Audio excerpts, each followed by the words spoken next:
right, thank you everybody for listening, and welcome to week who the fuck knows of the COVID episodes of Cinematic Anarchy. And with me today we have Mr. Omar. Hello, everybody. And Miss B. Yeah, what's up? And as always, Zeph is nowhere to be found. He's still missing. And it's not that he's not there, because I have actually asked him, hey, where the fuck are you? And he's like, well, I'm doing this or doing that, or I sleep in all day. You know, I have 12 hours worth of work to do a week, so I need a lot of rest. 12 hours worth of work. It's pretty much at the point where he's Schrodinger's Seth. He both exists and does not exist until, you know, he comes on the podcast. Somebody opens the box and he strides back in. Alright, so this week we're going to go ahead and discuss a movie that is one of Miss B's picks. Yes. Fantastic film called American Mary. Yes. It's such a good fucking movie. You guys all need to watch it. And so I guess I'm going to go ahead and start and just ask you, Miss B, what possessed you to make us watch this film?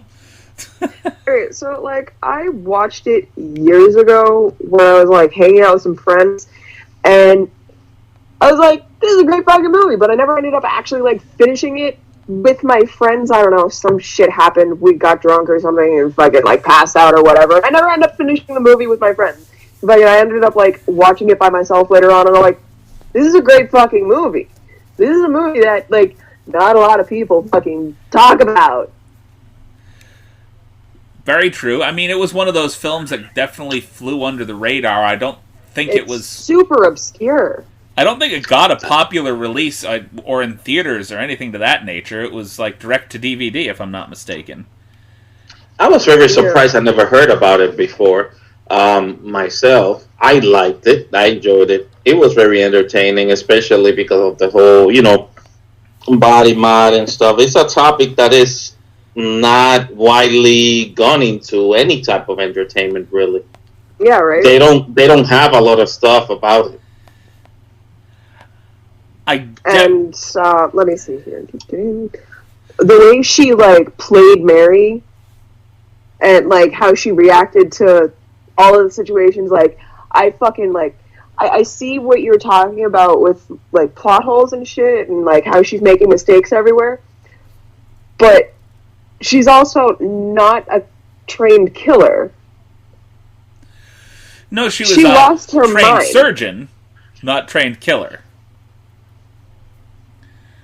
So definitely, she was not going for becoming the next I want to say serial killer. No. It was being pushed she over that lost her line. mind because of the whole rape thing. Yeah.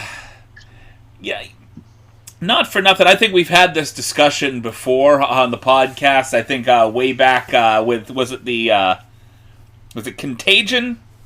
What was that movie? Where we had Contracted. Where we discussed that you know, for the most part, people don't protect themselves when they go out to parties. Like, you don't take a drink from somebody you don't know, or one that you haven't poured yourself, for that fucking matter. Seriously? Okay, I'm sorry. Fucking Mary is absolutely stupid for taking a drink from this guy who wouldn't answer any of her questions straightforward. Right. He was so creepy, he was, like, cackling in her face. Like, this is clearly a villain.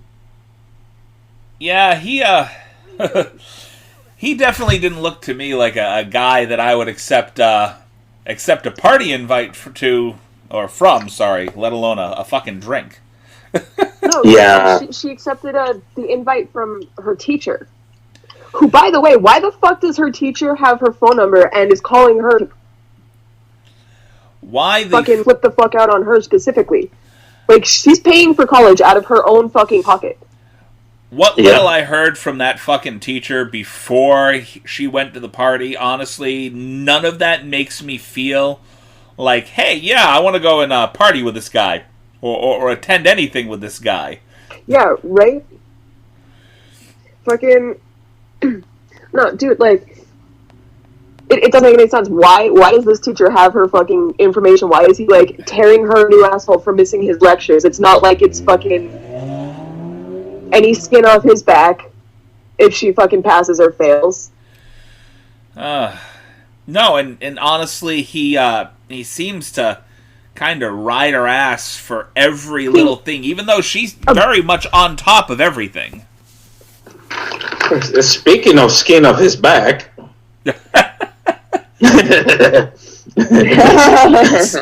So I saw a lot of influences from... I don't know if you've seen... I think it's... Ichi the Killer? That whole scene where he's hanging from the ceiling, no arms, no legs, from the 2 hooks on his back, kind of reminded me of a particular scene from that film, except for... One of the things that I liked about this movie is they went for a really hardcore movie without really overemphasizing gore. Yeah. That was something that I really enjoyed. They got really creative with that, where there was a lot of stuff that happened that will make you go like, shit. But still, you weren't all grossed out by all the blood and all the presence of organs and all this crazy stuff. Yeah, I mean, throughout the entire film, I mean, you're seeing scenes that honestly, in any other movie, there would be blood fucking everywhere.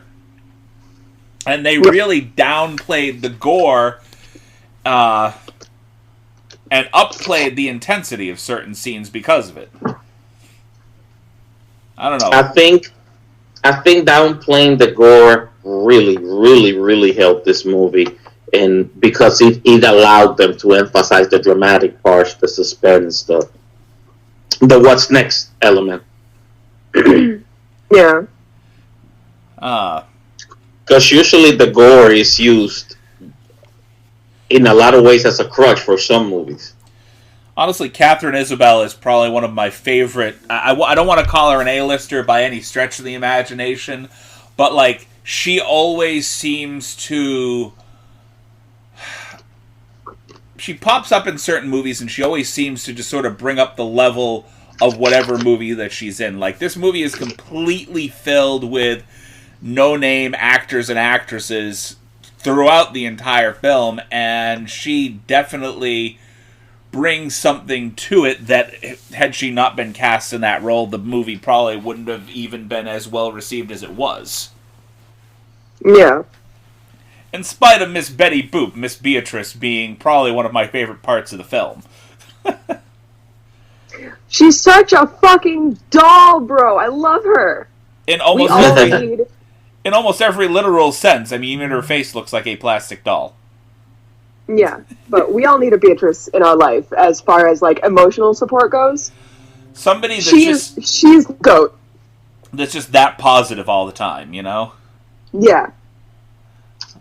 She threw $200 just to fucking have Mary listen to what she's gonna say, and I'm gonna say it anyway. And she gave her an extra $2,000 just to show up to an operation that she might not even do. Right. Mm-hmm. Like, she's throwing money all, like, the ass fucking for this girl. That surgery was both the beginning and end of her life in this film. That surgery that she did was the beginning and the end of her life. The way that shit scarred over perfectly. Perfectly! Wait, what? The surgery that she did on Beatrice's friend? That's... Okay, so that's one of the down parts of this movie. I really feel like they did not take into any account how long these things take to heal from. Like, you had the two sisters, the twins, that walked out the next day, and, like, not for nothing, you're not going to have just a general plastic surgeon go ahead and cut off Switch and your then arm. reattach your In the arm. middle of the bone? Right. In the middle of the bone. I don't think it was the next day, though. First of all, you're supposed to. You need to detach that by the joint, not through the bone. That made no sense. Thank you. But that's what I'm saying. Like, all the nerve reattachment that you need to do. what was that?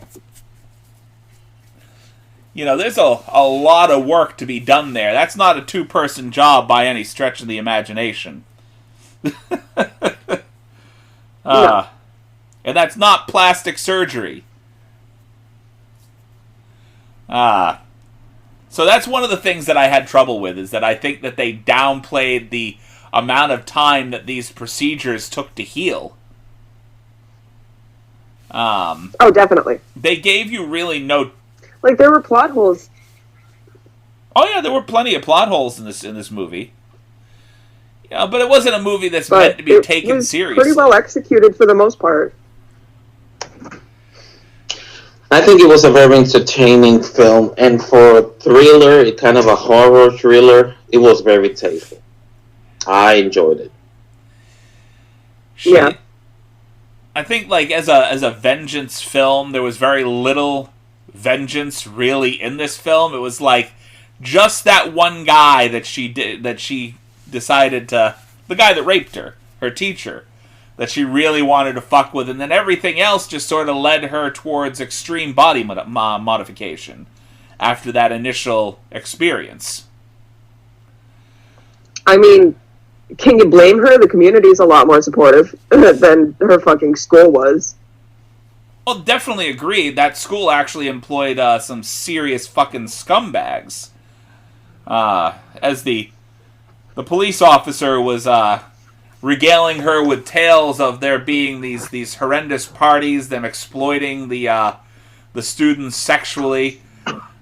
I knew there was something wrong with that party long before they led her half-drugged past the bar where all the guys were filming and masturbating to the young lady on the bar.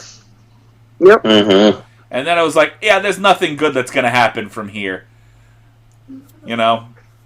I saw the first thing that I saw, she walked by these 2 guys who had one girl cornered against the wall, and I knew something was wrong right about there. There was like 2 seconds into the apartment scene. Yeah. And they just, like, walked her into the room. I'm sitting here, I got this thing playing in the background, and this is literally that one guy, the husband of the Barbie doll, that went on a murderous rampage after she changed herself, killed Betty Boop, and then just... the worst ending to this film. Like, this movie definitely deserved to have a sequel. Like, a continuation. Yeah. And, Probably some kind of continuance that she probably survived that whole thing and went along and kept doing her thing. I mean, as much as I loved, like, the entirety of the beginning of this film, like, everything up until the last 5 minutes of the film, and I was perfectly fine. Last 5 minutes just sucked. It was horrible. It was like, this is the worst Also, can we talk about how... Go ahead. Can we talk about how Homeboy at the club kept her video? Yeah, well, he went to her teacher's house to, like, go fuck him up for what he did to her, and fucking... He kept the video of her. Yeah, he kept the videotape of her rape. There was not a single male in and this then movie lied to her that had any redeemable quality. That guy, he was looking at her just as a sex symbol to begin with. Yeah. Yeah, I know. You knew from the moment he asked for that massage that there was nothing about him that was going to be any good for her anyway. You got it. Yeah, he was from the beginning. From when we first met, he's a creep.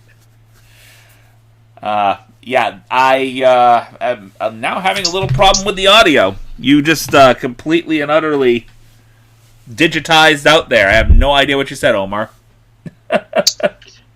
No, I was saying that from the beginning when we meet him, he's a creep. Well, all the men in this movie are creeps. There's not a single man in this movie that has any redeemable quality whatsoever, and that includes the fucking cop. Yeah. The British cop in Canada. But, I really felt like they ended Mary a little too quickly here. I feel like Definitely. she deserved a much better ending. Or you were saying earlier, she deserved a fight. Not to just... At least. That's the least of what she deserved, dude. Fucking, oh god, that pissed me off so much. Not to just die sewing herself up. So... Like, this is a great fucking movie, but she definitely deserved better. Yeah, I mean, it just kind of gave you that sense that she gives you throughout the entire movie, that she is not the type of person that calls for help in any situation. She takes every single thing into her own hand to the point that she would prefer to try to sew herself up than call for any kind of help. It makes me wonder if they had found her a little bit earlier, if she had called for help, done anything to try to help herself, if she might have lived.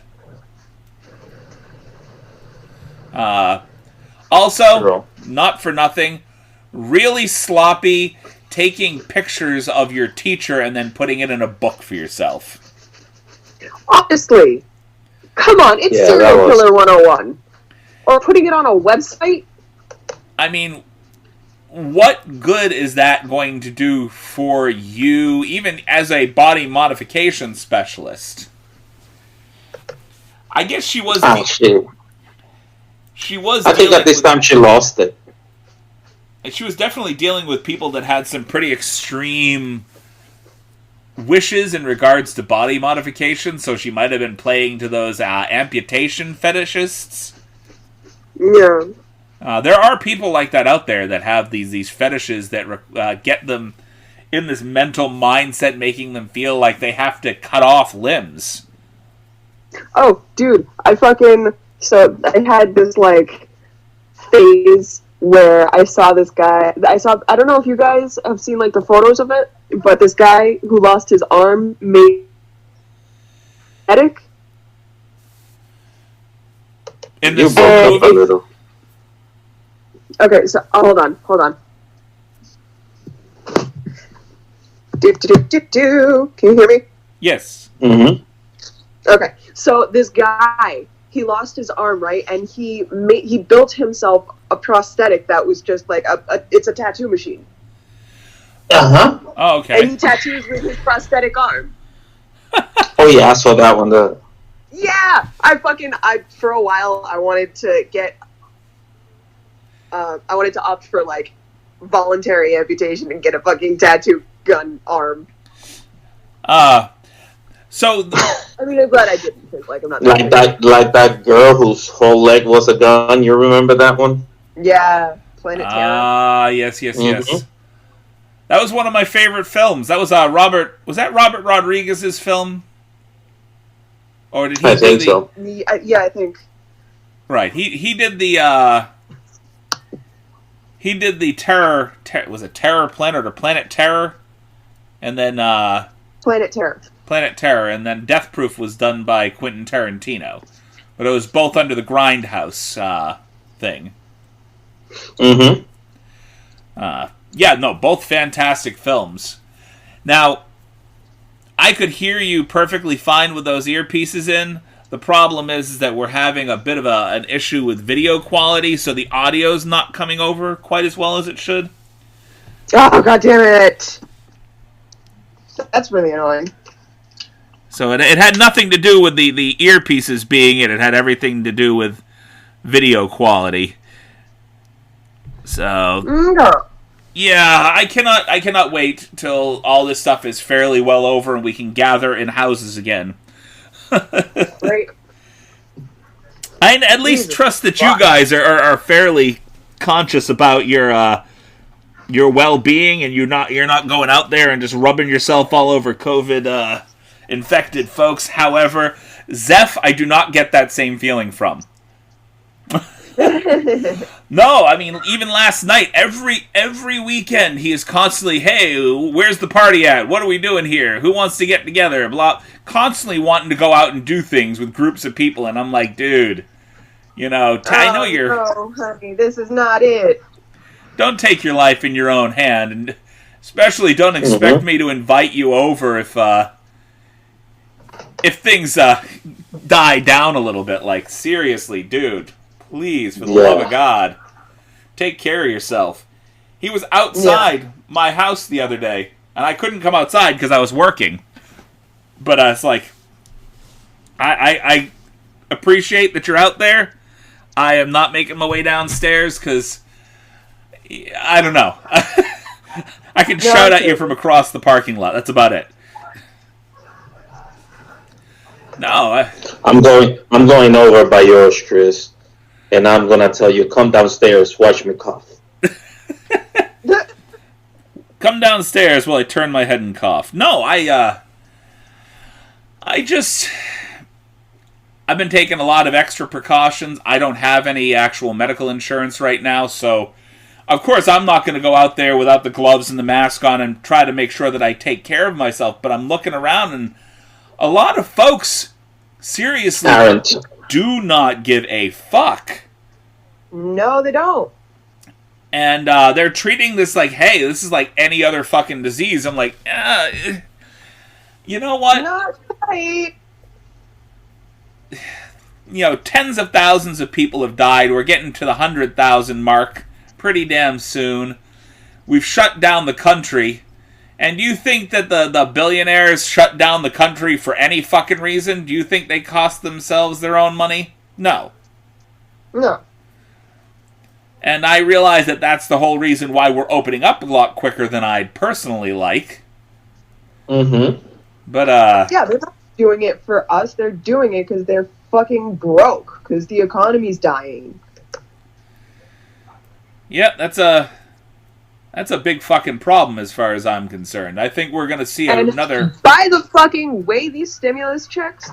I saw this on a post on Facebook. These stimulus checks are proof that fucking Flint, Michigan could have been having fucking clean water. Okay, what? You want to elaborate there? Are you kidding me? They pulled all of this money out of fucking nowhere to send to people. But they couldn't, all these years they haven't been able to fucking help Flint. It's true.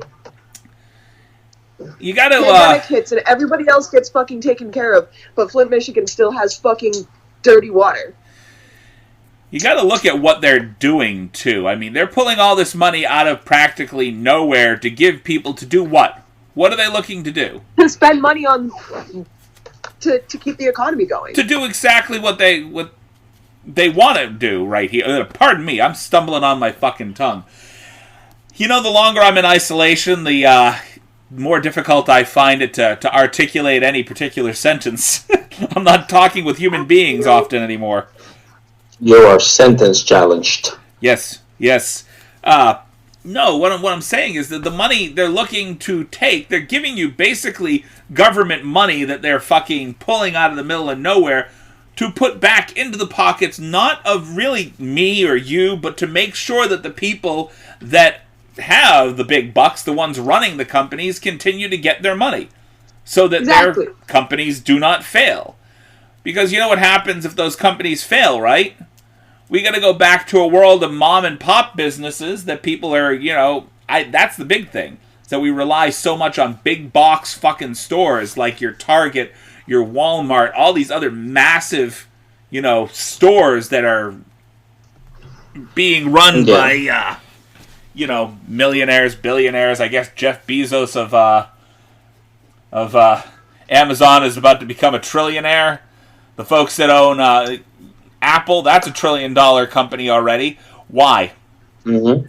Why does all that money need to be in one area? Why do we not have more mom and pop businesses? Places just, you don't have your average stores anymore. People don't rely on those small stores. You see me sitting on a podcast rambling like a fucking idiot. I mean, like, dude, they get fucking run out of town. They get shut down by the fucking corporations. Like,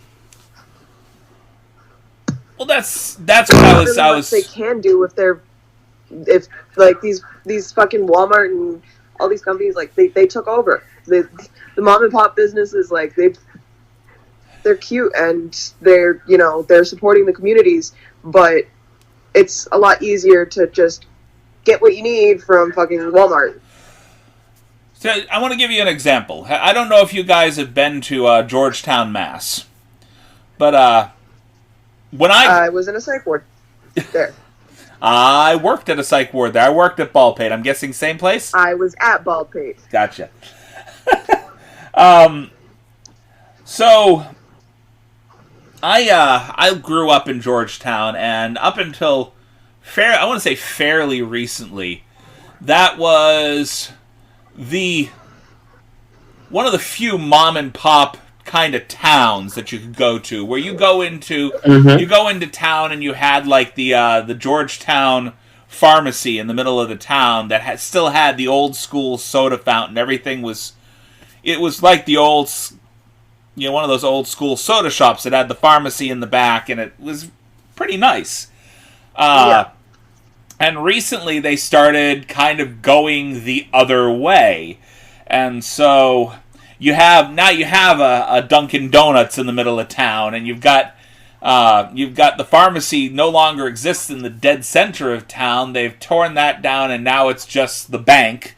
And there's a CVS off to the if you take a right at the lights downtown, and a lot of those big stores, the big pharmacies, the other places, the franchises that they normally shunned and didn't want anywhere near their town, they started bringing in, so they had the jobs and the income coming into town. Because, Bill's Coffee and Bagels isn't bringing in the money that Dunkin' Donuts is going to bring in. True. So that's a problem, as far as I'm concerned. I mean, I understand everybody's love for Dunkin' Donuts. Hell, I just had a fucking Dunk's coffee this morning. Dunk's is right down the street from me. I can drive through, go get my coffee, and leave. However, if I want to sit down and have a good cup of coffee, I gotta go down the street and sit over here at Steampunk Station. I love their coffee. I love the whole environment. That's the place that I go when I want to have a place. I want to sit down and have a cup of coffee in a place that has a family feel. I don't go to fucking Dunk's for that. And I think that our country's incessant need for fucking convenience and the easiest route to do pretty much everything is going to be our downfall. Yep. It takes away from the mom and pop businesses. We have no patience for anything anymore. Nobody wants to wait for everything. It has to be fast food this and fast that and get it done now. And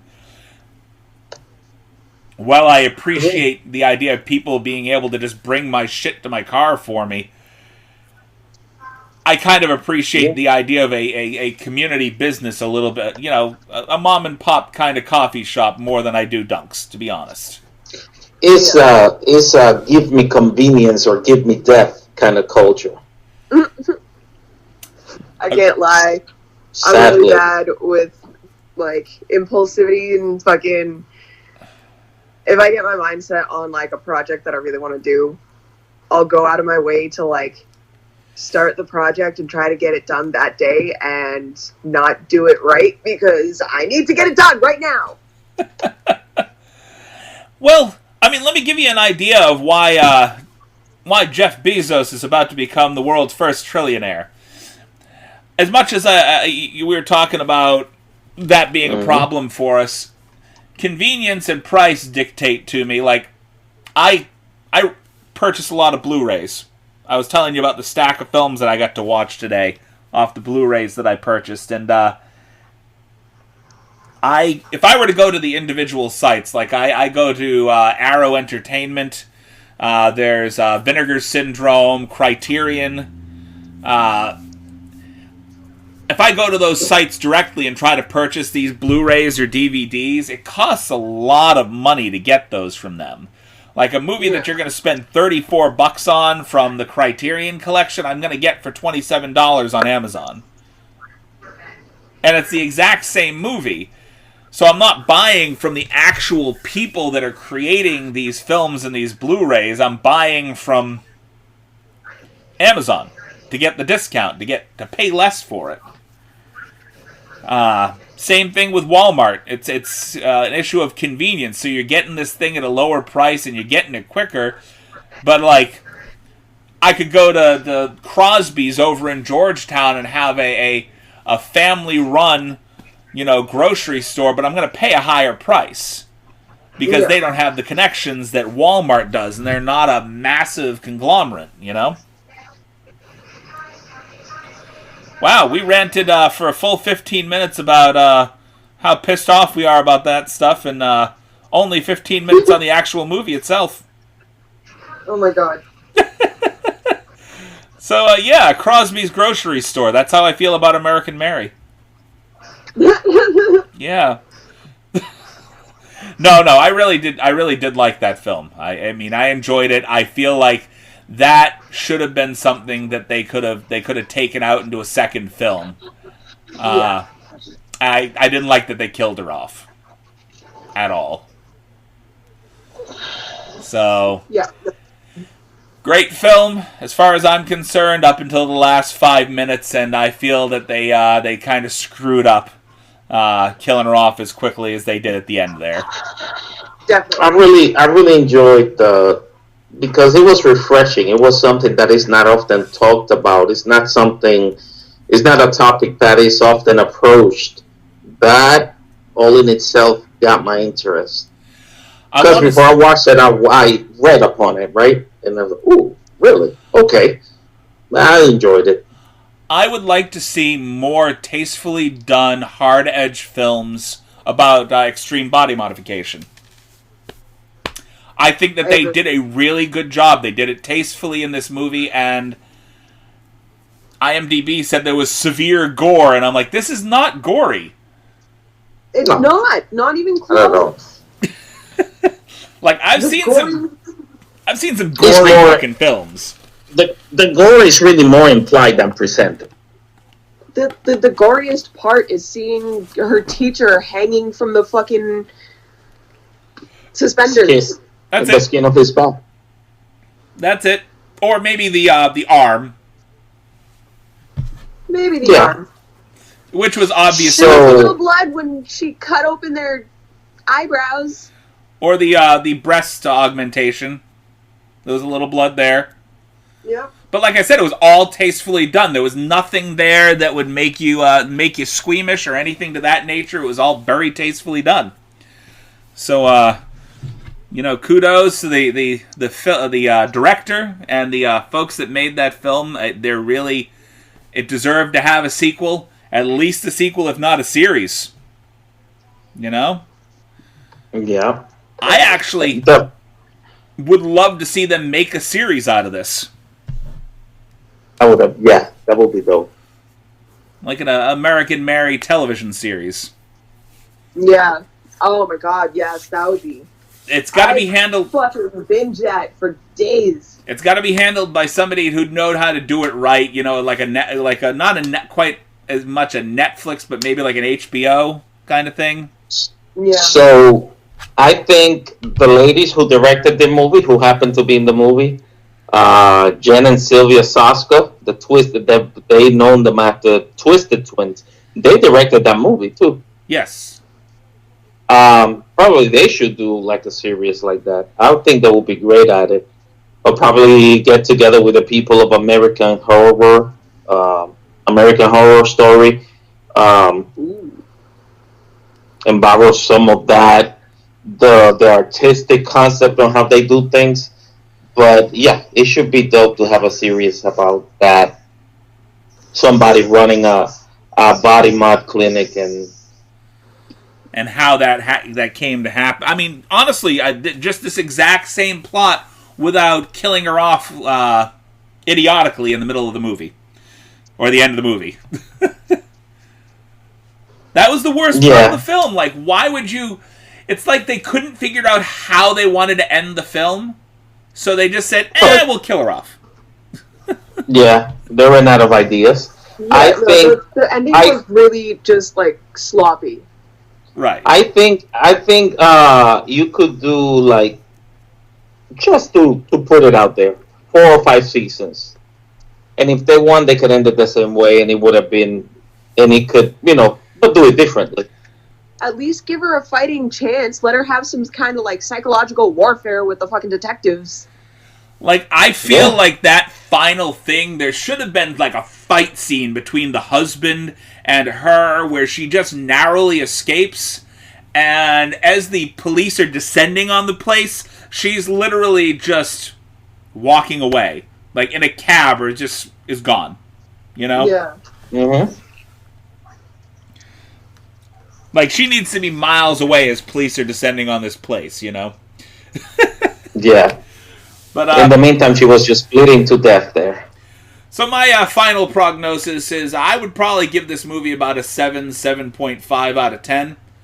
I'd give it a full 9 if they could have provided a better ending. Yeah. Because I really liked this film. It was it just deserved a better ending than it got. I think the ending wasn't that bad as much as it was kind of sloppy. It was just disappointing. The way it was just too easy for this guy to come in and kill this girl. So as we go ahead and slide into our commercial break here, I want to leave you with this quick idea that has nothing to do with what we're talking about. Think about the fact that they are going to be releasing soon a 3.5-hour version of the all-female-led cast of Ghostbusters. Oh, wow. Yeah. Wasn't a great movie to begin with. Adding an extra 2 hours to the film isn't going to make it any better. I don't think. No. I didn't watch the new Ghostbusters. And honestly... I did. I don't know how I feel about it. I did, and I know how I feel about it. It wasn't good. It wasn't good at all. Because I was expecting so much more, I guess. I watched the film, and the big difference between the original cast and what you're getting with the all-female-led cast is that they relied way too much on slapstick comedy for a film that was, there was comedic moments in both, 1 and 2, Ghostbusters 1 and 2. For the most part, it was a fairly serious-toned movie. It was definitely comedic, but it was like they had undercurrents of very serious moments. They had these battle scenes, these fight scenes. With the all-female-led cast, and God love them for trying to do it, it was too much comedy and not enough them trying to take anything they were doing seriously. The lack of balance, I would say, definitely. Correct. I didn't even find it that funny neither. Like, to me, I guess because what I was expecting wasn't what I got, I was disappointed. And I could have done without Hemsworth altogether in that movie. I mean, in all honesty, if they had taken Hemsworth out of the movie, it might have made the movie a little bit more tolerable. I think that him being the polar opposite, I mean, literally the polar opposite of what Annie Potts was in the first movie. Annie Potts was dead serious in the movie, the original films. And he was literally idiot eye candy in the movie. Yeah. He played, I mean, legitimately, how do you function brain dead in this movie? Oh, God. Honestly, if you get a chance to watch the movie, just pay attention to how Chris Hemsworth after acts. what you just said, I don't know if I want to watch it. Yeah, you're not missing anything.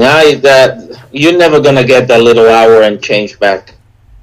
And now they want to make it 3.5 hours? No. I'm all set. Think about you've watched Friends. Think about Joey, right? Now, think about Joey 10 times stupider. Yeah. That was annoying. Practically Kelly Bundy stupid. Like a Zoolander? Fredo said like a Zoolander?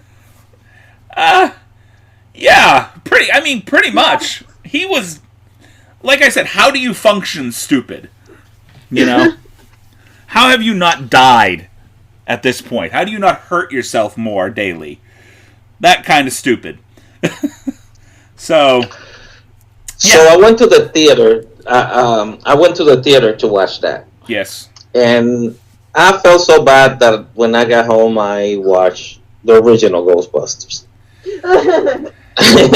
That's how much I did. That's how much I didn't like that movie. Honestly, I feel like that's something I would do. I'm so sorry. So yeah, Bill Murray, please forgive me. Director's cut version of that. Basically 3.5 hours of a movie that wasn't even tolerable at the hour and a half that was originally released. I'll leave it at that. We're gonna go to break now, and we will be back with our second half in a few brief seconds or moments, 30 seconds to be exact, actually. All right, thank you for listening to our sponsors. We only have one right now. Hopefully, we'll have a few more in the future. We're working towards it, and so we're gonna go ahead and move on, and we're gonna throw a few folks on the trolley tracks. But first, I have a handful of questions to sort of generate some conversation and some thought. We are going to start with a few things from the ATI and Ducking High decks. Our first question is, what event from history, or from any point in history, would you like to go back and witness firsthand?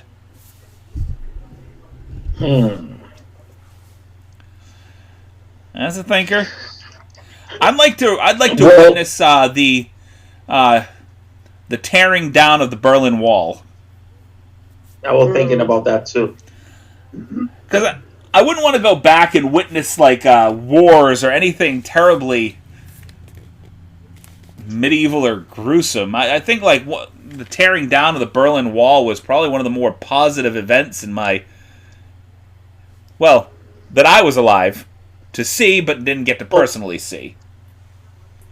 I have three in my mind that come to mind. The fall of the Berlin Wall, the fall of the wall in Berlin is tops because it was a big political, social event. The party was crazy from all the videos I've seen. So I would have liked to be a grown up at that time and be there. Okay. Because I was what that was 89. I was 15. Okay. When it happened. But I do remember the news about it, and it looked like all kinds of fun. It was a super party. Okay. And what Woodstock? Woodstock. Oh, actually, I didn't even think of Woodstock. Okay. Yeah, Woodstock would be a great one. Yeah. And you had a third? Event would you go back to witness in person? Huh. Oh, you know what? You know what I'd like to witness? Fredo said that he wants to see how Jesus duped everyone. Yeah, that would have been dope. Jesus was just Chris Angel before his time. Yeah. Pretty much. Well, I mean, think of how magic dupes people nowadays. If you had the power of your average television magician way back in biblical times, if you could do those kinds of things with sleight of hand... Fredo said that would have been the life. He feels like he's just a guy that had a higher IQ than everyone. Just a really savvy guy. It's a guy from biblical times that figured out close-up magic well before we did. Savvy-er. That's probably what they were trying to say. Instead of savior, savior. I would like to be alive and have witnessed the crash of the extraterrestrial vehicle outside of Roswell. Mm-hmm. All right. That would have been crazy. The whole reason for Area 51. That would have been crazy. You guys got some, like, decent answers, at least. The first thing my mind went to was, like, the Stonewall riots. Well, that's not a bad answer. That's not a bad answer at all. Not a bad thing. I want to riot. I don't know what's up with me right now, but I want to, like, riot. How about okay, you just feel like rioting. Pretty much. How about the L.A. riots after the acquittal of the cops in the Rodney King case? That was crazy. That was super crazy. Yeah. There's a lot of riots that happen for crazy reasons. I remember watching that in the news, and it was just a shit show. Super shit show. Another one they had in Los Angeles was the Watts riots in the 60s. I probably would have liked to see how that went down. I would have liked to have been there for Martin Luther King's March on Washington. Yeah, that would have been a big one. Yeah. They pulled that one looked and it was probably the historic event that drove racists crazy here. Still driving racists crazy to this day. Yeah, that they didn't like that one. Or if we're going for one violent thing that I would have really, really enjoyed having been present for, would have been the last stand of the Spartans. Ooh, that would have been crazy. If we really want to go way back in history, the last stand of the Spartans, I would have I wouldn't say enjoyed, but I would have been interested in seeing firsthand. Yeah, that would have been crazy. If we're talking about a person that goes back to just be an observer, not actually be involved. Mm-hmm. A gladiator event. Yeah, I was just thinking that, a gladiator event. Right? From Roman times, back when the Colosseum was still a fully functioning thing. Yeah. Have you guys ever seen this show Quantum Leap? Yes. No. This is all this conversation just for some reason reminded me of Quantum Leap. I would have loved to be that guy, but have a camera going to all these places. Yeah. Right? Okay, we're going to move on to the next question. What modern day invention do you think society would be better without? Not that we can do without, but would be better without. Facebook. Facebook? Facebook. Hey, that's our whole promotional platform. Bite your lip there, sir. Snapchat. That too. I would say cell phones in general. No. You know why? No, they have a utility. I don't think life would be better without cell phones. I think the rampant access to cell phones have made us less social as a society. The fact that you can literally carry a computer. We are an anti-social networking society, and the access to having that computer strapped to your hip at all times. Mm-hmm. People would answer my phone calls when I had a phone that was tethered to the wall by a cord. Most people just screen calls now. It is true. That also might say something for me as a human being, but whatever. Fredo's giving me this, like, shit-eating grin. Like, he agrees with you that life would be better without cell phones. Oh, really? Yeah. Completely opposite. The only so here's what I think. Cell phones I wouldn't do away with, but smartphones I would. So you're thinking about going back to the day of the flip phone. I don't think life would be better without smartphones or cell phones. But when you say life, are you talking about human life? Yeah. Life, yeah. Human life, not like life in general, like all life on Earth. Just human life. Yeah, I mean, life in general, I mean... I don't think life would be better without cell phones. I'll be okay having a phone just to make calls, like back in the day. I mean, how many times have you gone out in public and you've seen just a vast majority of people with their noses in their phones instead of actually communicating with the person next to them? I walk by tables, like at restaurants. I've walked like by tables of like a large group of people that seem to be family because they look like each other, and everybody's on their phone. I'm like, I wonder how long have these people haven't seen each other for. We have businesses. We have like things to be doing constantly. It's not like we can just fucking put shit down anymore. We're being worked to the fucking bone. I mean, to spend some family time, I think we all should be able to put it down for a little. Well, yeah, that's understandable. Fucking be able to put your phone down for a few minutes. That's reasonable. I think the phone is just like the first step. Yeah, the way I'm looking at it as a bigger picture. I'm not looking at it as the way it is now. I think that they should have a cell phone anonymous meeting, just like they have for alcoholics. They really should. Sell-anon. You know, a lot of people they have whole businesses run just through their phone. Very true. What do you expect then? I agree. That part I agree. I just people like me, my most of my business is generated through my social media, through my phone. Yeah, almost all the social media that I have, I can use on my computer. I just think that there should be, I don't know, I mean, less access to cell phones. I don't know, that's just me. I think that people as a whole have become a little too reliant on their cell phones I think if the world shut down service for like a couple hours every night. Let me go just a different level. Okay, so I understand the business aspects of phone and being able to communicate with people. I think personally that the invention of time-wasting cell phone games that have no actual use. I'm not talking about like The Sims or whatever, but like they have these games that are literally have no purpose other than just to waste time. They're literally time waster games. Angry Birds.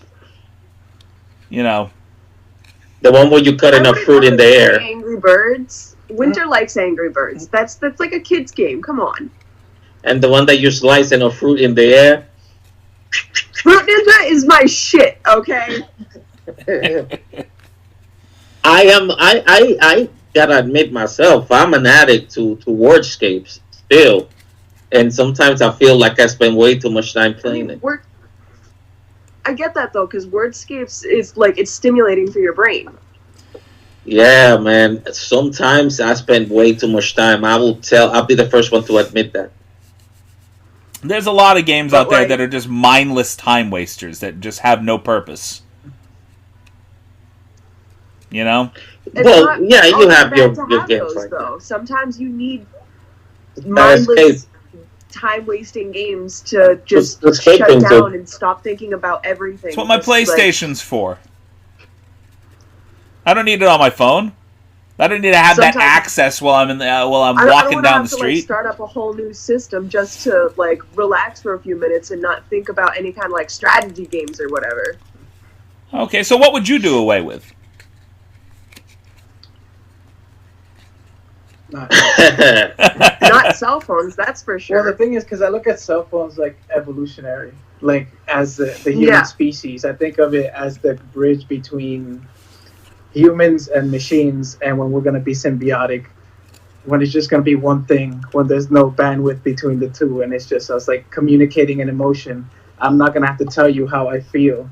I'll be able to download it to you. I'll be able to express it to you. Yeah, some Black Mirror shit. I feel like that technology is more like we're the antenna, and we're receiving the idea how to create that technology, but ultimately it's going to be the existence for the future, not us. Yeah.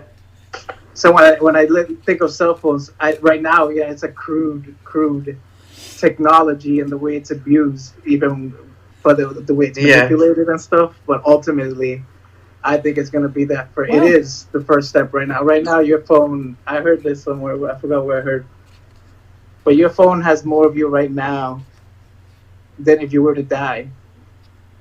If you were to die right now, all that stuff is maybe DNA, fingerprints. Your phone has pictures, memories. Your whole life is in the cloud.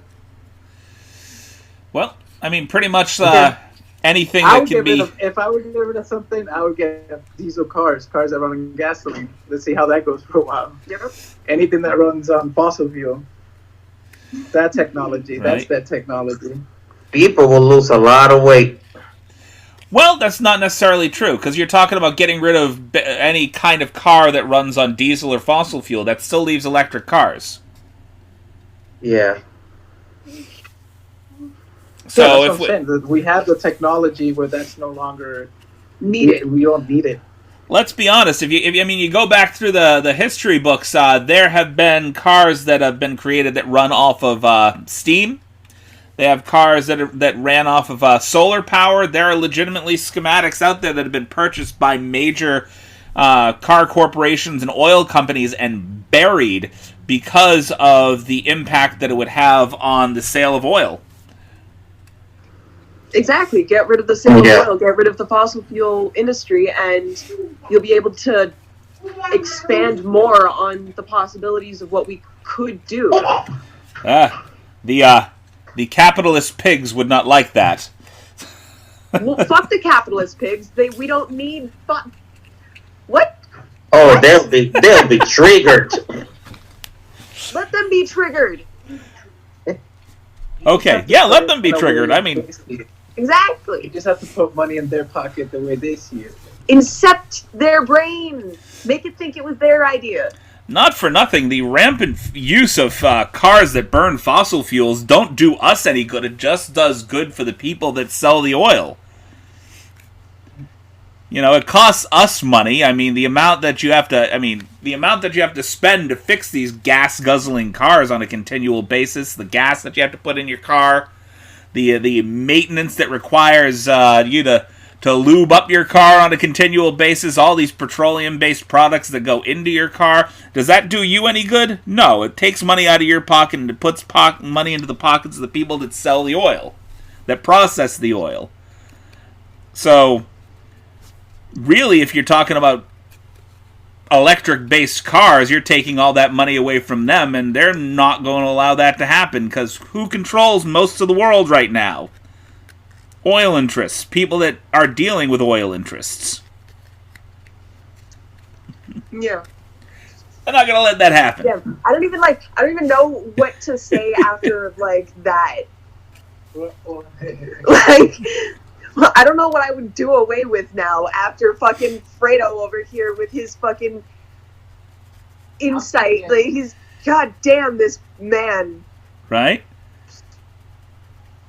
How do I follow that? We start with another question. We can move on to the next question. That. Ladies and gentlemen, this is my man. So that was Fredo. That's Miss B's man, who's made it difficult for Miss B to think of anything else past that. Yeah, he's a lot smarter than me about everything. So, should we just move on to the next question? Yep. Okay. If there were an alien invasion, who could, and you could choose anyone to negotiate on Earth's behalf, who would you choose? Bill Nye. You'd have Bill Nye negotiate on our behalf? Bill Nye, the science guy. Okay. Bill Nye or Elon Musk? I am... No. I am not having Elon Musk negotiate on anybody's behalf. Thank you very much. Donald Trump. We're all dead. Are you high? Make Earth great again. No. Oh, you know who I'd have negotiate on our behalf? Tom Hanks. Oh, that's a good one. I like Tom Hanks. But, okay, so we like Tom Hanks, but is Tom Hanks a good negotiator, though? In all honesty, maybe I need to pull that back just a little bit, because I think like his speeches are written. He's good when he has a speech practice, but I don't know. Yeah, right? Like, oh, no. Jim Carrey. Jim Carrey? Right now, like, Jim Carrey as he is right now, his fucking, like, okay, the way he sees the fucking world, dude, is just... I think if Jim Carrey, the way that he is right now, were to negotiate on our behalf, he would negotiate a ride on the damn ship and would be gone. And be like, fuck you guys. Oh, Keanu Reeves. Keanu Reeves. What about Bill Pullman? The guy that played the president in ID4? Okay. If you could choose anybody to negotiate on our behalf. Barack! No. So negotiate with aliens? Why not Barack Obama? Michael Eric Dyson. Oh, Neil deGrasse Tyson? Jeff Goldblum. Neil deGrasse... Yeah, him. What did it come up with Michael Eric Dyson, the author? I have no idea. I thought you were talking about a vacuum cleaner for a minute there. Thought maybe you were talking about the guy that invented the Dyson vacuum cleaner for a moment. Who did you say, Miss B? Michael Eric Dyson. Miss B, who did you say? Jeff Goldblum. Ooh, I kind of like Jeff Goldblum. Right? So, I think I got them twisted because they kind of look alike. Okay. Like Michael Eric Dyson is like an older Neil deGrasse Tyson. But yeah, no, Neil deGrasse Tyson. Key and Peele. Him. Key and Peele to negotiate? Oh my god, no. Yeah. Are you kidding me? That will be the ultimate suicide mission. Michael Key would walk up there and just, like, barely get 2 words out before they zapped him to dust. I will send Cheech and Chong before I send Key and Peele. Yeah, I'd send Jay and Silent Bob before I send Key and Peele. I'll just send Silent Bob. I'm not sending Joe. Not Joe, Jay. I'm not sending Jay. At all.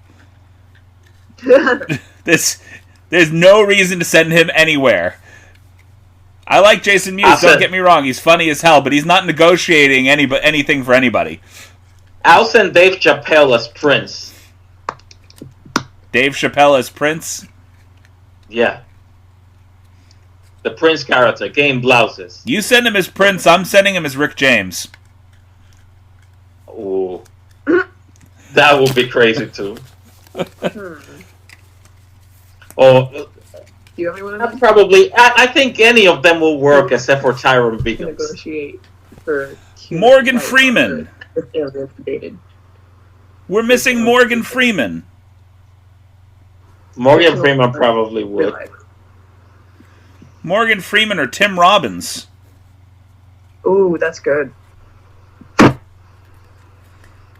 Yeah, Tim Tim Robbins is would be a good. big political activist right now. He's not so much an actor Yeah. anymore.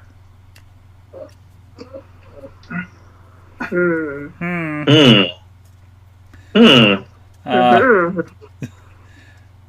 You know what I noticed, though? And we need to cut this out right now. This is the most sexist list of people that we can send out to talk I know, to. right? It's all men. Oh, who was that? Who was that? I just heard somebody's child loud and proud right there. That's kids on Mr. Omar's end. Oh, yeah. Supergirl. Supergirl? Send Supergirl out? Supergirl. Supergirl? Yep. Melissa? He wants to show people he's Steve now. Ah. Yes, he does that. Come. Are you Steve? Who's Steve? Hi. He's Steve. You're Steve? Yeah. Say hi. Hi, Steve. How are you? No, he's showing his teeth. He's Liam. Oh. I did not hear what you said. I thought you said he was Steve. I was like... Nah, he wanted to show his teeth. Oh my god. He brushes his teeth and he's super proud of that. He really is passionate about the job he does brushing his teeth. So our lesson there is that your kid's adorable and I'm deaf. That little boy might end up being a dentist. Or some kind of hygiene something, because he's very gung-ho about cleanliness and stuff, and he washes his hands vigorously and thoroughly. Tell him the money's in orthodontic work. Not so much the dentistry, orthodontic work. Put braces on people? Right? Yeah, probably. Any other... okay, so let's stay away from the guys for a little bit. Any other women that we can have negotiate on our behalf? Because, well... AOC could negotiate. Who else? Ellen DeGeneres. I don't know. I don't think I would send Ellen. She will charm the aliens into giving us new technology. The Dixie Chicks. The Dixie Chicks, probably. However, you send the Dixie Chicks to negotiate for us, and about half the male population of the world's gone. Like, right there. We don't mind you landing here, but we got a list of people. We got a few folks that we could do without. Oh. The What about Ruth Bader Ginsburg? So Fredo said the leader of the rebellion from Altered Carbon, the chick. Oh, okay. Okay. Ooh. I likes. The munchkins on your end are getting a little loud there, Mr. Omar. Not that I don't like munchkins, but So, okay, I think we've run the gambit of this question. What do you think? We should move on to the next one? 1 second, I'm getting the name. You're getting a name. Getting a name. All right. A lot of dead air. Sorry, man. I don't know. Well, that's when we start researching questions. That's when we start getting into the dead air moments. Who? Quellcrest Falconer. Okay. Or the group from the punk band Pussy Riot. You've heard about all the political shit that they're doing over in I have not. In Russia? Look them up. Look them up. I will do that after the cast, because I'm not trying to do the dead air thing again. Right. Well, yeah, look them up after the cast. But yeah, they're doing a lot of decent. They're protesting against the current Russian government. Good shit. All right. So moving on to the next question. This one's a kind of easy one. Would you rather spend the rest of your life blind or stuck inside of an Olive Garden?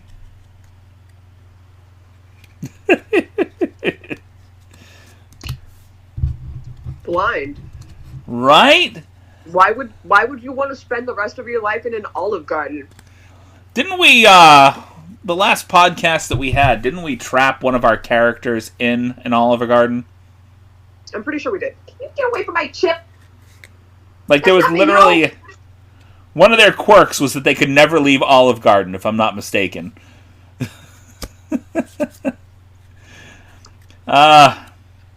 Yeah, I don't think I'd want to be trapped in all... That, like I said, that's an easy one. I don't think I'd want to be trapped in Olive Garden for the rest of my life. I will happily go around not being able to see shit. Because you still have your other senses. You have your sense of hearing, smell, so on and so forth. What about you, Mr. Omar? Or are you busy? A lot of people going? A little. What was the question again? I'm sorry. Would you rather spend the rest of your life inside of an Olive Garden or blind? Ooh. Why am I inclined to say I'd rather spend the rest of my life inside of an Olive Garden? That will be some real social distancing. Right. Will I get supplies in there and all kinds of stuff like that? Or you basically be there? Boring. All the pasta you can eat. I'll find something to do. I'm off 100 pounds after 2 months. Okay, I mean, all the pasta you can eat. 2 months in, I'll be 500 pounds heavy. We'd have to build you a gym. Yeah. No, but I would think blind, it will be easier. I'm sure after 6 months in an Olive Garden, no matter how much I love the food, I'm gonna want to kill myself. I was joking, but yeah, no. All right. I'm sure after 6 months, yeah. Yeah. As much as I like Olive Garden, I don't think I could live there for the rest of my life. Probably after 6 months, I'll be blind anyway because I'll get so crazy, I'll just poke my eyes out. Okay, so I've got one last question, and then we're going to move on to our trolley tracks. Would you rather date somebody who is 25 pounds overweight or somebody who's hot but a religious nut? Yeah, no, I'll stay with the overweight. The fuck? Yeah, the religious nut, I couldn't deal with it. I will definitely take the overweight. Are you kidding me? That's some cozy ass cuddling. Honestly, just the fear of the religious nut, we can put it up to 100 pounds overweight, and I'll take that. I'll still take that. There are a lot of really cute religious nuts out there, I'll tell you. Yeah, no, how cute they are. I'll do without the beauty. I cannot. I'm a very spiritual person, and I couldn't. They could be the hottest fucking person on the earth, and I still wouldn't date them because of the religion bullshit. Yeah. So I'm going to say... Go ahead. What I was going to say was I really feel like people who are extremely good-looking, the big problem that I have with them is it also requires them to do very little thinking for themselves. Britta's over here saying how shallow of me because I wouldn't date someone simply because they're a religious nut. But it depends on how bad it is. The qualifier there is shove it down my fucking throat on a daily basis. The qualifier in that question is the word nut. Nut. Because somebody religious is one thing, but somebody being a religious nut basically want to force their beliefs on you, and I don't think someone who's gonna fucking chastise you for making decisions or living your life that doesn't adhere exactly to the way that their Bible says you should, please. Like, it's the difference between saying I'm dating somebody that's going to church and saying that I'm dating somebody that's a hardcore Jehovah's Witness. You know, the religious nut end. Yep. So, yeah, I mean, definitely I'd rather date somebody who's 25 pounds overweight over a Jehovah's Witness, a hardcore Jehovah's Witness any day. All right, we're going to move on to our trolley tracks, and we're going to go ahead and throw some people out on the tracks and see who we want to run over. So, our first... A religious nut. A religious nut. I think we might actually have one in How about we throw that one to begin with? The first set of trolley tracks, on the right-hand track, we have a corrupt cop about to frame you for murder, and on the left-hand track, a family of cannibal hillbillies. Who do we run over? The cop. Yeah, what if he's framing you for the murder that the cannibal hillbillies had committed? Exactly. What if he is a cannibal hillbilly? Who knows? Maybe he killed the person. Yeah, I think a family of cannibal... Well, if they haven't done anything to me, per se, you know, the cop's trying to frame me for murder. The cannibal hillbillies could have eaten some lawyers. I don't know. They could be cannibal eating a few politicians. With fucking morals. I'm going to negotiate. Eating people that deserve to die. I'm going to negotiate with the hillbillies. I'll go ahead and kill the guy that's about to basically frame me for murder. As long as the hillbillies agree to make their diet. Dexter type cannibals. Their diet needs to be primarily politicians. Y'all should be on good terms anyway. I just spared you from the fucking trolley, bitch. I saved your life. Be appreciative. Don't eat me. All right. Set of trolley track victims number 2. On your right-hand track, we have the person responsible for removing the headphone jacks from your new phone. And on the left-hand track, Karen from HR. I don't care what the other one was. The person that removed my headphone jack. The guy that basically forced you to use a modified... Well, even though they removed the headphone jack from this, you can use a modified headphone jack through the port that you use to plug everything in. I had the we shouldn't have to. I had the splitter, and it fucking broke after like 3 days. They're cheap. That's the issue. We shouldn't have to. All that is just marketing. Let's throw that person there.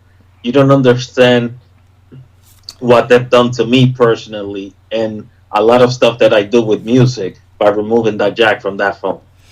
Okay. Next set. But go ahead. What was the second one? Karen from HR. Okay. Yeah, no. Get rid of the headphone guy. Yeah. The headphone guy still heads down. The only person I would choose over that guy is Donald Trump. We're all going to go ahead and run over the guy that pitched that to the Apple company. Fuck you. All right. Yeah. So, on the next set, we have... On our right-hand track, we have a rapist acquitted on a technicality. And on the left-hand track, the Kardashians. The rapist.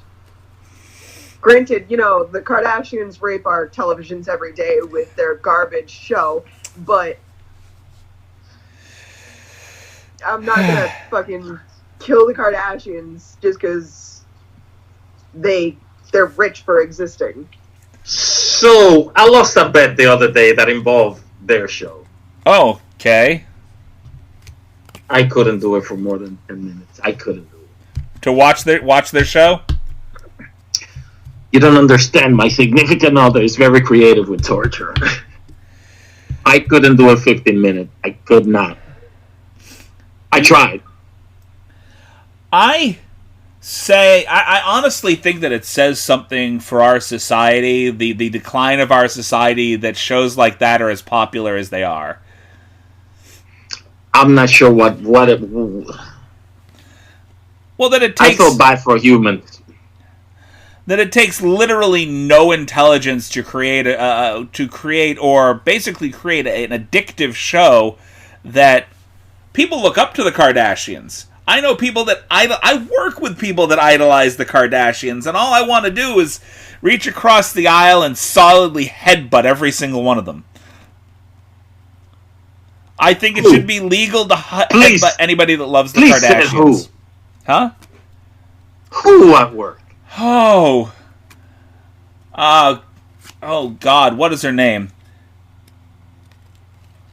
When I remember who it is, I don't want to out somebody that doesn't love the Kardashians. Oh, well, yeah, no. Just tell me later. I just want to know, just so I can avoid these people. I believe it was somebody on the Dialer team, if I'm not mistaken, though. Anyway, whatever. It's somebody that I want to headbutt, and I got to remember which one it was. I'm gonna have to go and solidly just throw it out there. Maybe just walk into work someday when everybody's back to business and just go, the fucking Kardashians suck, and wait for the first person to defend them. And then I'll know. That's who I have to headbutt. Their show is one invention we could all do without. I will warn them ahead of time. I got to give fair warning. I'll yell that out. They'll defend the Kardashians, and I'll just walk up and I go, I want to make sure that you understand, so you're not caught by surprise that I only did that because I needed to find the person that I'm going to headbutt after work today. Thank you for speaking out. I'll meet you in the parking lot. Anyway. I'm definitely going to run over the rapist, but the Kardashians really, really make me want to run that left track. There's not a lot of things that make me want to veer that cart the other way. The rapist does. They rape the souls and minds of young teenage girls everywhere. Don't know a lot of guys that defend the Kardashians. But that being said, they do defend Kanye. Yep. I can't defend Kanye. Kanye's indefensible. I can't defend Kanye just like I can't defend a Trump supporter. I just exactly. It's not only that, but no. Let's just say he wasn't. Let's just say he wasn't. I was gonna say they're the same thing. Let's just say he wasn't a Trump supporter. I still couldn't defend it. Like, you see what's going on there. How you doing the most stupid thing you could think of doing for fame? How about to stay relevant? I can't defend Kanye lovers ever since the day I heard him basically say the words, slavery is all in your mind. Yeah. Like that if they didn't want to be slaves, they wouldn't have been slaves. That's basically his defense of that whole thing. I've been done with fucking Kanye since, well, he started. I was never really a huge fan of Kanye. Like, there's a few songs that are good, but that's like the old stuff. Him saying he's bigger than God and now he has his own church. So me as a hip hop fan, the whole shit with the church and everything, it's just me as a hip hop fan, I gotta say the first two albums was absolute masterpieces. His first two albums, after he started making pop music, he just fell off for me. I lost complete respect for him. And then all this other stuff came about. I'm like, oh, hell no. Yeah, he sold out his quality music. Yep. Well, the second he started getting that inflated ego, I mean, that bigger than God shit is really what his downfall was. Yeah. There's no coming back from that, period. But, I mean, the thing is, people need to prove him wrong, and nobody apparently has the willpower to prove the idiot wrong. You know? I think nobody cares enough to try and prove him wrong.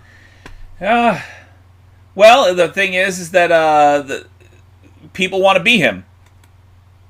The people that should be proving him wrong are the people that want to be him, and that's the thing. Is that you can't take a person like you can't take a person like Kanye West or Trump or anybody to that nature, that kind of ego down a notch without serious conviction or people behind you. And the ones that want to take them down are all doing it by themselves. They're not. They can say they're gathering together as much as they want, but in all honesty, they're kind of gathering behind their screens in their own houses and protesting by themselves. And it's hundreds of thousands of single revolutions of one. Everybody's in it for themselves. They protest for themselves. They're not protesting for other people. So that's where we fuck up when we're protesting this shit. Yeah. I don't want this. It's not, we shouldn't want this for society. I don't want this for my society. And you gotta fuck that mindset. Honestly, the Trump supporters have band together. Why the fuck can't the people that are against it band together behind one fucking solid idea?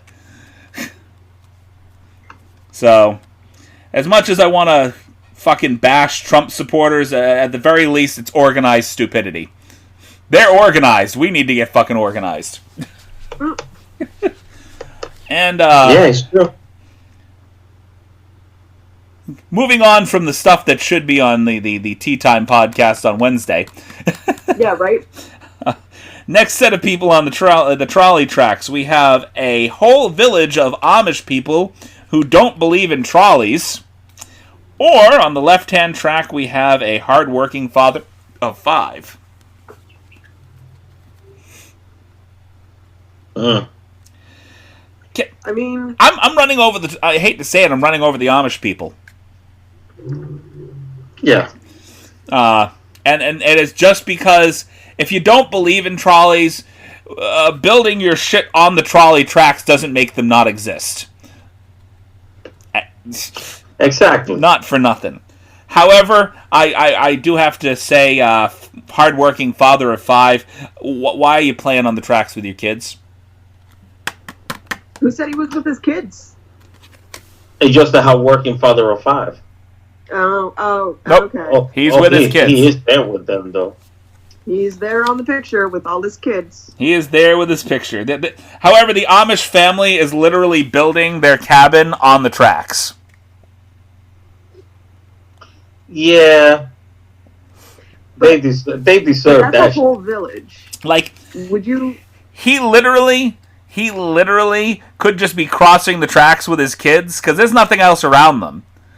However, the Amish people have literally said, we don't believe in trolleys so much, we're going to build our village on the fucking trolley tracks. And that takes a certain amount of arrogance and ignorance. Send the biggest trolley they have down that track. So I'm taking down the village, I'm sorry. I guess. I got a feeling somebody wanted to run over the daddy of 5. I mean, take out one to save many.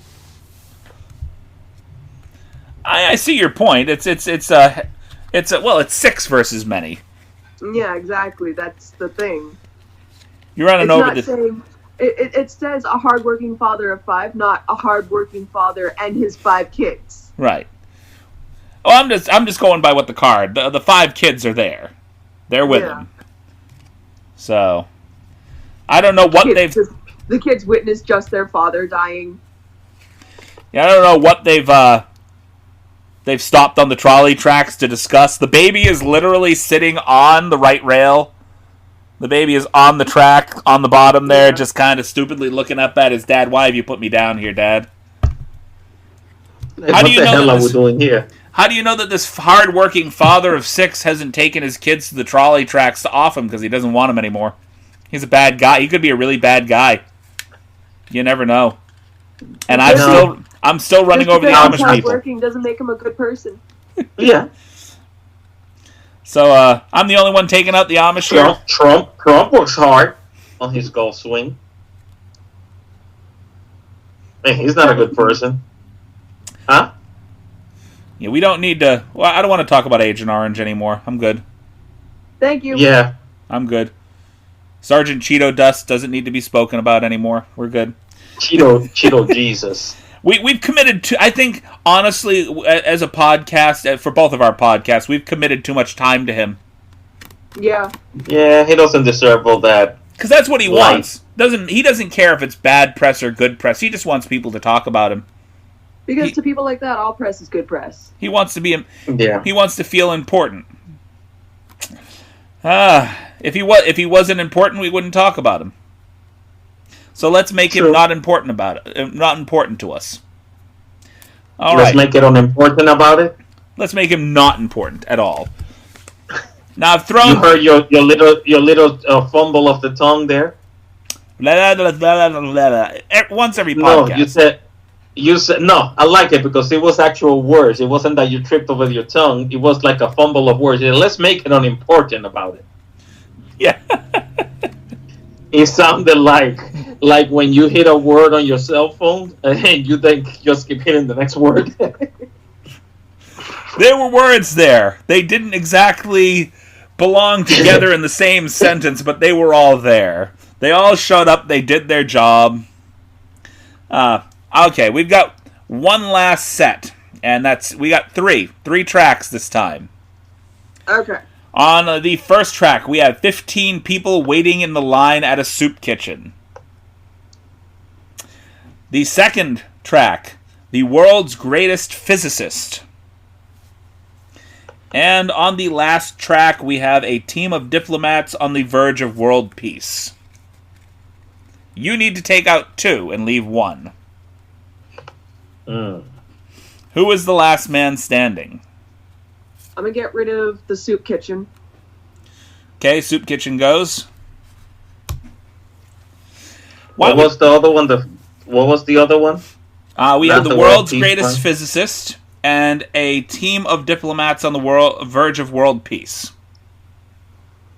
Yeah, it has to be the soup kitchen because there's going to be other soup kitchens. I'm going to have to... Well, the physicist probably... They could be on the verge of world peace, but, right at the very end, they could not achieve it. That is very true. However, not for nothing. A couple of them could sell out, if not all of them. Verge of world peace does not necessarily mean a better world. Yeah. because we may have our countries at peace with each other, but that just means that the billionaires and trillionaires or whatever that are controlling everything... They're all one central government. Yeah, it's all one central government, or they all agree on the same thing. We're not going to fight amongst each other anymore. We're all going to agree to work together to fuck you. Yep. Mm. So I'm going to have to keep the physicist. Yeah, I want to say the physicist is last man standing there. Because Yeah. I'm a little wary of an entire world at peace. Yeah. Is that weird that I'd be wary? The problem with the entire world at peace means that somebody's paying for it, and you know who's it gonna be? Us. Let me qualify that. I am not wary of an entire world at peace. I am wary of not necessarily world peace, but diplomatic world peace. That being said, I think that's a good place to tie up our podcast for today, because it sounds like a few people are may leave the podcast sooner than they want to. Yeah, my phone's dying. Your phone's dying. I got that message. I've had my phone on the charger this whole time, and it's still on 2%. It blooped. Yep. I heard it. So, on behalf of... And then... Rest in peace, Miss B's phone. Yes. No. R.I.P. in peace. R.I.P. That's the over-redundant. Rest in peace in peace. Yep. R.I.P. in peace. Okay. All right. So on behalf of myself, thank you for listening to the podcast today, and we will be with you later on in the week with Miss B's tea time. Yeah. Okay. Peace. All right, everybody. Be good. Be good. Yes. To yourselves and each other. And hopefully we'll have everything picked up for our Parks and Rec, The Office Battle Royal next week. Yeah. I was so excited about it. Yes.